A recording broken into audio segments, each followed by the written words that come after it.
बज्झति कम्मं जेण दू, बोलिए, बज्झति कम्मं जेण दू, चेदन भावेण भावबन्धोऽसो, चेदन भावेण भावबन्धोऽसो,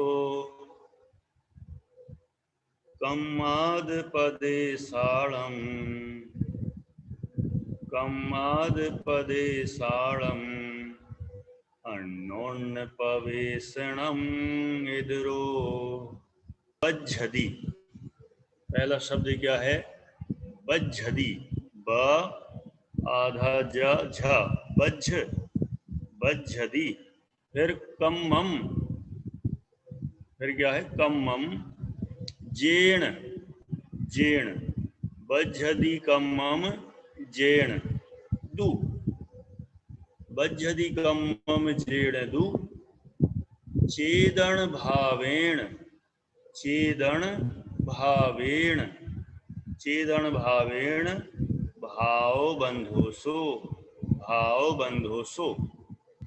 फिर कम्माद पदे साळं, कम्माद, कम्माद पदे साळं, पदे साळं, अन्योन्य, अन्योन्य पवेशणं, पवेशणं इदरो। अपन पूरी गाथा एक साथ सभी बोल लेते हैं। बज्झति कम्मं जेण दू, चेदन भावेण भावबन्धोऽसो, कम्मादपदे साळं, अन्योन्यपवेशणं इदरो। बज्झति माने बंधता है, कम्मम माने कर्म, जेण माने जिस, दू माने तो, चेदन भावेण चेतन भाव से, माने जेण चेदन भावेण माने जिस चेतन भाव से, कम्मम बज्झति कर्म बंधता है। मतलब ऐसा है, आत्मा के, चेतन भाव किसका है? आत्मा का।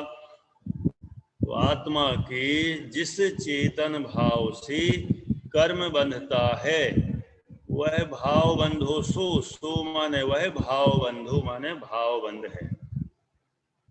एक चेतन भाव होता है कौन सा? ज्ञान दर्शन के व्यापार रूप, वह चेतन भाव, शुद्ध चेतना जिसे कहते हैं।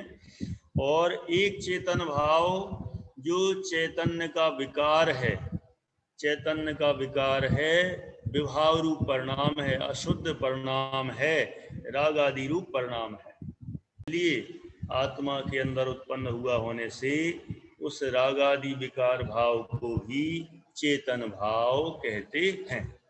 ठीक, तो क्या कहा? बज्झति कम्मम जेण दू, चेतन भावेण माने जिस चेतन भाव से कर्म बंधता है वह भाव बंध कहलाता है। वह चेतन भाव, भाव कर्म, राग आदि विभाव, भाव कर्म, भाव बंध कहलाता है।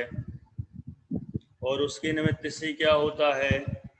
कम्माद पदे साळं, कम्माद, कम और यहां से निकलेगा आद, आद माने आदा, आत्मा, कम माने कर्म और आद माने आत्मा। कर्म का और आत्मा की पदे साळं माने प्रदेशों का, अन्योन्य पवेशणम एक दूसरे में प्रवेश होना। किस किस का एक दूसरे में प्रवेश होना? कर्म के प्रदेशों का और आत्मा के प्रदेशों का, दोनों का एक दूसरे में प्रवेश होना, वह इदरो माने, इदरो माने दूसरा बंध है। तो दूसरा कौन सा? द्रव्य बंध है। ऊपर का तो हो गया भावबंध, और उससे इदरो माने इतर, उल्टा दूसरा, वो कहलाएगा द्रव्य बंध।